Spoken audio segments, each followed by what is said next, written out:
No plano teórico, a gente analisa o seguinte. Deixa eu colocar um esqueminha aqui para que a gente possa visualizar. Eu tenho uma ação judicial de A versus B. Tá? A versus B. A tem uma vontade própria e B também. O que eu posso identificar aqui, tecnicamente falando, é que quando eu tenho um conflito de interesses caracterizada por pretensões resistidas, o que significa essa expressão, Borbinha? Pretensões resistidas, vontades, interesses opostos. Beleza? Vamos imaginar aqui no exemplo prático. A quer a condenação de B num determinado valor. B disse, eu não devo nada, eu não tenho que indenizar nada. Uma outra discussão, eu quero a reintegração da posse do imóvel que, segundo A, deve ser deferido a ele. B diz, eu não tenho que perder a minha posse por nada. O que é que eu caracterizo assim tecnicamente?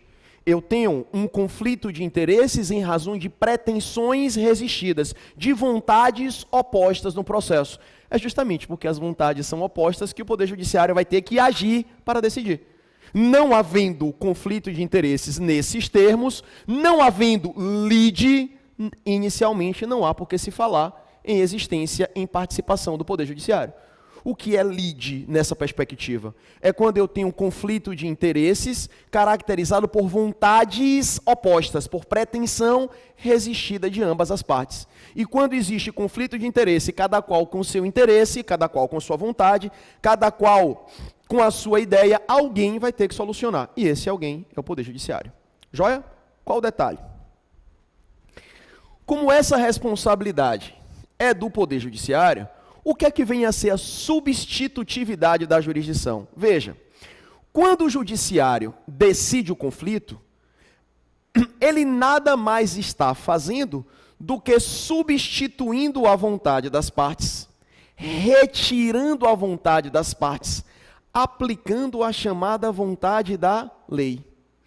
Vamos imaginar que o Judiciário delibere que nessa situação específica A tem razão. A minha pergunta é, Aline, A tem razão pela vontade de A ou A tem razão porque o Judiciário disse que essa é a vontade da lei? Porque essa é a vontade da lei. Joia? Se B tiver razão, se B logra êxito da demanda, B logrou êxito pela vontade própria ou porque o Judiciário reconheceu que essa era a vontade da lei? Que era a vontade da lei. Pois bem, é justamente nesse cenário que eu posso falar em substitutividade. O que é a substitutividade, Bia? Pela substitutividade, o Judiciário substitui, afasta a vontade das partes, fazendo aplicar a vontade concreta da lei. Isso é substitutividade. É como se a ideia da jurisdição dissesse, não me interessa o que vocês querem, terá razão aquele que a lei atribuir razão. Por isso que quando do exercício da atividade jurisdicional, a jurisdição afasta a vontade das partes e faz aplicar a vontade concreta da lei. Tranquilo? Isso é substitutividade da jurisdição. Joia? Bom, uma outra característica, essa também de cunho bem lógico, mas eu gosto de sinalizar, Bia, é a ideia da inevitabilidade. Vamos lá. Tudo parte de uma matriz única, Aline. Uma vez que eu provoco o Judiciário, ou melhor, o Judiciário só se manifesta quando provocado, beleza, inércia. Uma vez que ele é provocado, ele pode se recusar a julgar? Não, inafastabilidade. Provoquei, ele pode repassar essa atribuição? Não, indelegabilidade. Agora veja, provoca o Judiciário, Bia, o Judiciário julga, e aí eu ajuizei uma ação contra a Aline, tá, Aline? Aliás, a Aline ajuizou uma ação contra a Borbinha. Ajuizou. Provocou o Judiciário não pode se recusar a apreciar a sua demanda, chegou e condenou o Borba no pagamento de 30 mil reais. Beleza? Transitou em julgado. Eu simplesmente olho para o Poder Judiciário, devido ao processo legal observado, ampla defesa, contraditório, não tem um vício sequer. Transitou em julgado, eu fui condenado. Eu simplesmente olho para o Judiciário e digo assim, eu não vou cumprir. Eu não vou cumprir. Eu não tenho nenhum interesse em cumprir a decisão judicial. Desde pequenininho que eu aprendo, né? Falando no sentido geral de lei. Lei se discute ou lei se cumpre? lei se cumpre. O que é uma decisão judicial, de maneira bem grosseira? Apenas, então, somente um comando e é lei entre as partes envolvidas no litígio. Uma vez que o judiciário delibera de maneira definitiva, discutindo o mérito, analisando o pedido, qualquer uma das partes pode se recusar ao cumprimento daquilo que foi determinado pelo judiciário? Não. Imagine, qual sentido teria se o judiciário dissesse sim ou dissesse não e eu dissesse eu não vou cumprir? Nenhuma. Você desnatura a essência do próprio Poder Judiciário. E o Judiciário tem força imperativa com relação às partes nesse sentido? Tem. Logo, o que é que eu tenho por inevitabilidade? Uma vez, uma deliberação tomada pelo Poder Judiciário, as partes podem evitar os efeitos desse comando judicial? Não. Eu não posso evitar o império estatal através do Poder Judiciário sob qualquer aspecto. Beleza? Eu não cumpro se eu quiser. A lei, de maneira imperativa, a decisão judicial, o comando judicial, de forma imperativa, faz isso. Ou, pelo menos, aparelha o sistema processual, deixa à disposição do magistrado instrumentos, ferramentas para a efetivação daquilo que foi determinado na decisão. Tranquilo? Isso é inevitabilidade. Joia? Só para a gente arrumar a casa, então. Inércia só se manifesta quando provocado, tem exceções raríssimas. Provoquei pelo princípio da inafastabilidade, não posso me recusar a julgar. Aqui tem um detalhe só, tá? Olha que coisa interessante, Aninha. Vamos pensar o seguinte. Quando eu falo desse tema, eu sempre trago uma novela da Rede... Adoro a Rede Globo com as novelas. Aliás, inclusive, achei interessante essa semana. Eu liguei para alguém e disse assim, a minha tia está assistindo novela. Gente, com a ideia de Netflix hoje em dia, né? Novela é espécie em extinção. Eu nem sabia que ainda se assistia novela. Mas, vamos lá. Tinha uma novela da Rede Globo com uma situação bem interessante. Veja, o nosso Código Civil, o anteprojeto dele começou em 1975. O Código passou a vigorar em 2003. Durante todo esse período foi só de discussão. O Código de Processo Civil atual começou a ser discutido em 2010, passou a vigorar em 2016, um tempo mais curto. Mas pense, de 75 até 2003. O Código Civil, com perdão da brincadeira, já nasceu velho. Já nasceu desatualizado. Concorda? E tem aquela regrinha que a gente aprende no início da faculdade de Direito, que diz assim, quem acompanha quem? Fatos acompanham o direito ou o direito acompanha os fatos? É sempre o direito acompanhando os fatos. Os fatos sociais vão surgindo e, à medida que vão surgindo, o direito vai correndo atrás e vai normatizando.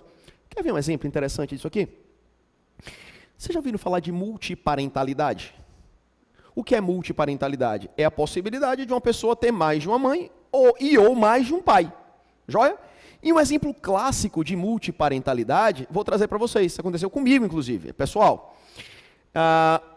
eu fui casado e, à época do meu primeiro casamento, a minha ex-esposa tinha um filho.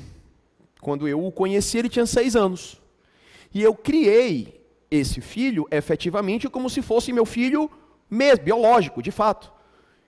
E de maneira que, em razão, levei quase 10 anos de convivência, de fato que se você... Reunião de escola, quem ia? Eu. Médico, quem levava? Eu. Pai, efetivamente aquela ideia, pai é quem cria. Massa. Só que tem um detalhe. Ele tinha contato próximo também com o pai biológico. Então ele convivia com o pai biológico e ele desenvolveu, com relação a mim, uma relação de afetividade. De sorte que houve de maneira inequívoca a caracterização da chamada parentalidade socioafetiva. Então o que é que Marquinhos tinha, que é ele? Ele tinha tanto um pai biológico, como ele desenvolveu comigo uma parentalidade afetiva. Joia? E olha que coisa interessante. Num primeiro momento, se discutia se quem estava acima de quem? Se o pai biológico estava acima do pai afetivo ou se o pai afetivo estava acima do pai biológico. E a gente sabe que, como a sistemática do direito das famílias hoje é a proteção jurídica do afeto, o que foi que o STJ começou a entender? Que pai não é quem faz, pai é quem cria. E aí, Aline, o que é que aconteceu? Começou a dar mais relevo, em termos de repercussões, à paternidade afetiva em detrimento da biológica. Logo, a parentalidade afetiva, ela ganhava destaque com relação à biológica. Por quê? Pai é quem cria. Então, qualquer repercussão patrimonial, sucessória, que tivesse dessa relação minha, João Marcos, e do pai biológico, recairia sobre o pai afetivo. Joia? Beleza, passou um tempo, e aí começou-se a perceber que não necessariamente uma sobrepujava a outra. Não tem porquê o afetivo estar acima do biológico ou o biológico estar acima do afetivo. Vamos equalizar. Na verdade, quando dá a ideia de equalizar essa situação, permite-se que Marquinho tenha não só o pai biológico ou o pai afetivo. Agora, a conjunção não é mais ou, é e. Marquinho passa a ter a possibilidade de ter dois pais, o biológico e o afetivo. Joia? Eu vou mais além. Não existe, então cabe dois pais, não cabe só dois, não cabe três. Quer ver? Eu faço o filho, eu sou o pai biológico.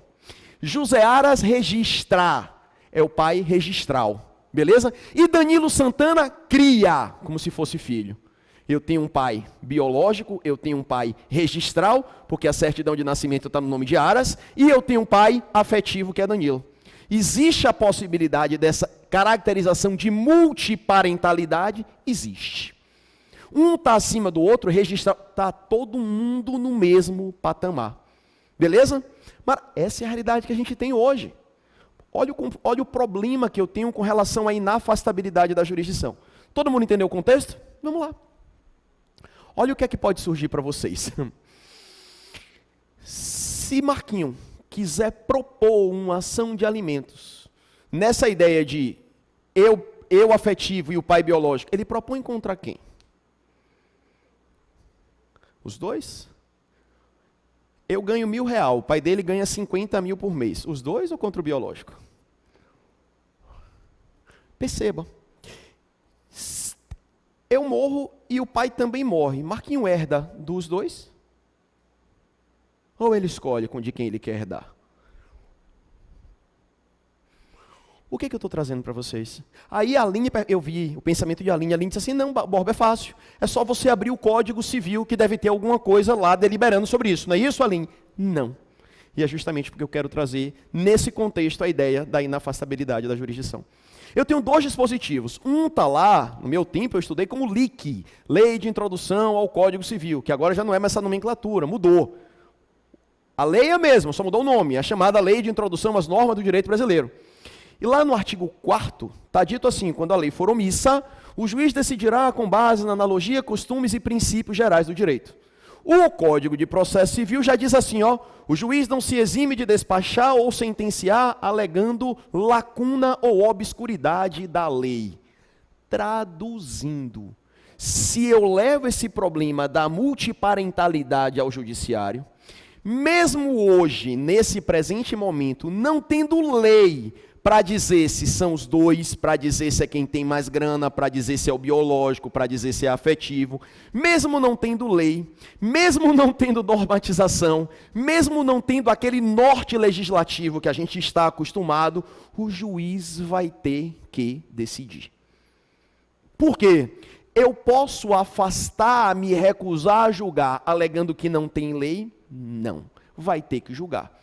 E aí, essa lei de introdução às normas do direito brasileiro deixa à disposição do juiz três ferramentas, três instrumentos, que são analogia, costumes e princípios gerais do direito. É como se o próprio legislador identificasse que o nosso sistema, ele pode ser falho, ele pode conter brechas e, ao mesmo tempo, ele deixa ferramentas à disposição do juiz para, em caso de surgimento dessas brechas, ele feche isso daí, utilizando analogia, costumes e princípios gerais do direito. Joia? Isso aí, ao tempo que eu estudei Introdução ao Estudo do Direito, com, para mim, o melhor de todos, e sou suspeito para falar, sem dúvida, meu pai, Edgar Borba, meu pai dizia muito claramente, isso são métodos de integração do direito. O que é um método de integração? Quando não tem lei, vai ter que julgar. Julgar utilizando a cabecinha do juiz? Não. Vai ter que julgar utilizando esses três instrumentos, essas três ferramentas que ficam postas à disposição do magistrado. Analogia, costumes e princípios gerais do direito. Claro que hoje a gente não pode também afastar a ideia de utilização de toda a base principiológica que norteia nosso ordenamento. Não necessariamente os princípios gerais do direito. Os princípios como um todo também são norteadores de uma decisão judicial. O que é que eu quero mostrar? Cai esse abacaxi da multiparentalidade na mão de vocês. Faz o quê? Eu não vou julgar porque não tem lei. Posso fazer isso? Não. Beleza? Vai ter que julgar. Como? Não sei. Analogia, costumes, princípios gerais do direito. E eu vou temperar essa maluquice dizendo, e pelo amor de Deus, com bom senso. Porque às vezes uma decisão judicial vai muito mais além da aplicação nua e crua da legislação, e sim permeada por bom senso. Joia? Mas aí fica por minha conta e risco a observação. Joia? Por quê? É o que eu digo. Falar de inafastabilidade da jurisdição apenas e tão somente para dizer que o judiciário é inafastável, não resolve. E aí, só para fechar, é que eu ia falar do exemplo da Rede Globo, mas me lembrei da multiparentalidade. Gente, eu posso suscitar aqui 3 milhões de situações. Eu falei direito de família, tá? Só que eu quero colocar um aqui de aplicação do juizado. Vamos lá? Teve uma vez que eu cheguei em casa, e aí eu tô vendo o Marquinho suando frio. Fui falar com ele, dei um beijo, ele suando frio. Eu disse, rapaz, foi que houve? Ele nada. Eu digo, rapaz, foi que houve? Nada. Ele tinha 16 para 17 anos. E eu falei, velho, senta aqui comigo, abre o jogo, qual é o caso? Ele, eu estava brincando, e com não sei quemzinho falou alguma coisa, eu peguei uma pedra e rumei, mas eu não rumei para pegar nele, eu rumei para dar um susto, que ele já ia ser censurado pela postura. Eis que ele disse que errou a pedrada, não acertou no menino, eu digo graças a Deus, mas acertou no carro do vizinho. Eu entendo muito pouco de carro, confesso. Eu só sei que era um carro importado aí, Power, não sei o quê. Resumo da ópera, o vizinho estava, com toda razão, enfurecido da vida. Para todos os efeitos lá no prédio, quem era o pai de João Marcos? Eu. Em que pese o pai biológico, buscá-lo, pegá-lo na portaria. Beleza? Bom, o vizinho então ajuiza uma ação contra o pai biológico. Desculpa, contra o pai afetivo. Beleza? Cai na mão de vocês, lá no juizado. O valor do prejuízo dele foi limite de até 38 mil reais. Está dentro do limite dos 40 com advogado bonitinho. Pode propor perante o juizado? A gente sabe que incapaz não pode ser parte, não é verdade? Vamos ilustrar apenas e tão somente, a título ilustrativo, vamos imaginar que João Marcos completou 18 anos dentro do prazo prescricional. Agora eu posso ir para o juizado? Posso. Vamos imaginar só que João Marcos, com 17 anos, mesmo sendo incapaz, grosseiramente falando, só para ilustrar, que ele possa ser parte, tá certo? Beleza. Só que se João Marcos vai ser parte, ele vai ser representado, concorda comigo? Aliás, o Código Civil diz que os pais respondem civilmente pelos atos praticados pelo filho. Beleza? De sorte que o vizinho tem duas opções, ou ajuiza contra o pai biológico, ou contra o suposto pai afetivo. Todo mundo enxerga isso? O vizinho ajuiza, então, uma ação contra o pai afetivo. Cai na mão de vocês. A minha pergunta, então, é: vocês julgam o mérito contra o pai afetivo? Vocês tratam essa parentalidade afetiva como uma questão prejudicial? Porque eu só posso analisar a questão da pedrada se antes caracterizar que eu posso ser réu desse processo. Concorda? Ou vocês extinguem o processo sem resolução do mérito, dizendo que Borba não tem nada a ver? De novo, você julga o mérito desde logo e constata a existência do prejuízo praticado por João Marcos. 2, você pode dizer, eu só analiso a questão da pedrada antes de eu constatar que Borba é pai afetivo. Porque pai registral, certidão de nascimento. Concorda? Pai afetivo tem certidão? Não. Precisa de reconhecimento judicial prévio? Precisa. Ou, terceira opção, você se livra do problema e diz assim, não é o pai afetivo que tem que figurar como réu. Vou extinguir sem resolução do mérito. Perceba, eu posso ter 3 linhas de pensamentos diferentes em cima de um mesmo contorno fático. E qual o problema, Bia? É que eu não tenho legislação aplicável ao caso. Mas se cair com a senhora, vai ter que resolver? Vai. Você pode dizer, me recuso porque não tem lei. Não, vai ter que julgar.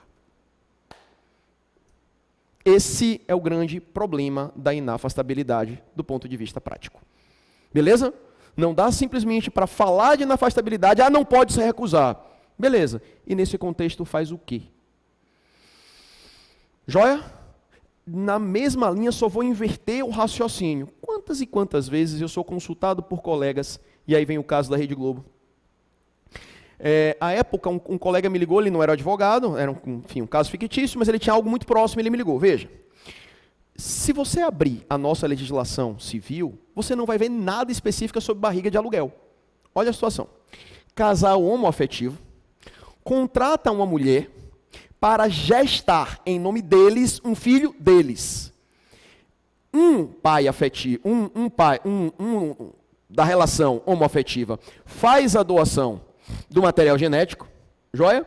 E o outro faz o pagamento da mulher que ia fazer a gestação de aluguel.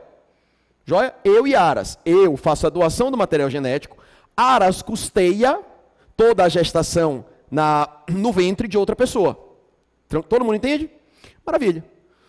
No curso da gestação, Aninha, a mulher se apega à criança que está dentro dela. Por conta disso, o casal homoafetivo briga e separa. E aí o pai que doou o material genético disse, o filho é meu. Quem custeou disse, mas quem pagou fui eu. Quem está gerando diz nenhuma coisa nem outra, esqueça contrato, o filho é meu, está no meu ventre. O problema surge. Pega a normatização, pega a legislação brasileira de ponta a ponta. Não tem um ponto furado no meio, fazendo qualquer tipo de referência ao tema. E aí o que o cara me ligou, Borbinha, eu tenho algo muito parecido em mãos, e dispensei o cliente porque disse, se não há legislação específica, eu não posso provocar o judiciário para resolver. A minha pergunta é, o colega estava certo? Não. Ele tem que provocar o judiciário? Tem, que não pode se recusar sob qualquer pretexto à apreciação. E se isso cair em mãos de juiz, mesmo sem normatização, vai ter que julgar? Vai. É possível que isso aconteça? Claro. Por uma única razão. Quem acompanha quem? Direito que acompanha os fatos ou os fatos que acompanham o direito?